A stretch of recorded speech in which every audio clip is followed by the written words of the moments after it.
You know, when you tell a story of a disease killing 600,000 people a year across Europe, it's easy sometimes to lose sight of the very personal nature of this tragedy. How every death mattered.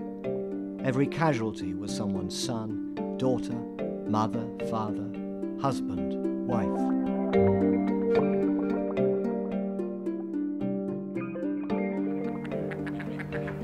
So I've come to the Cotswold town of Burford in Oxfordshire to tell the story of one epidemic in the mid-18th century when the speckled monster in Britain was at its height.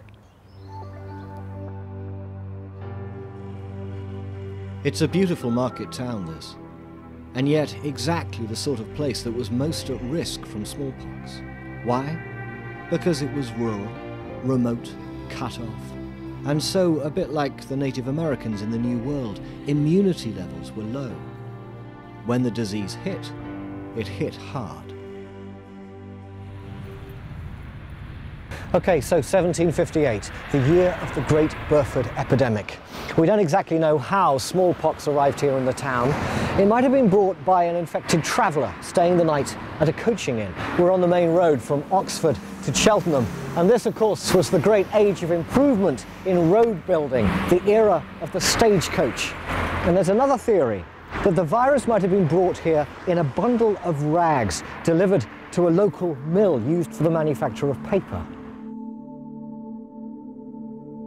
The fact is, we'll never know. But what we do know from inspecting the parish records is how badly this place was hit. Usually, about 4 people a month could be expected to die in Burford. Well, in May 1758, the death toll was 44. In June, it was 92. In total, over 4 months, 203 people died. That's about 1 in 8 of the town's total population. And can you see the way that the graves all come to a stop at this point? And there's a big open space down in the southeast corner of the graveyard. Well, this, according to local legend, is where the dead were all buried, in one great plague pit. It was, as the local people put it, the time of our great distress.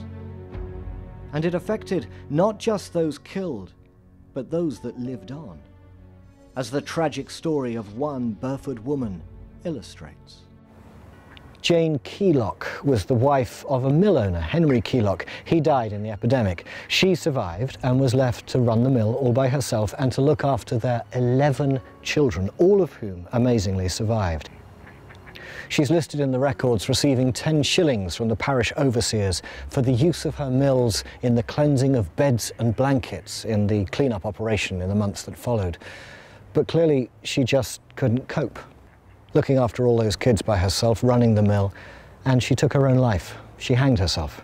The verdict at the inquest was lunacy, which was kind because at least it meant she got a Christian burial.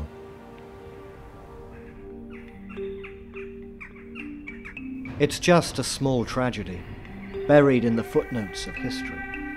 It's not particularly important, but it really speaks to me. The impact of this disease in people's lives, across the centuries, across the world. And the story's not yet half over.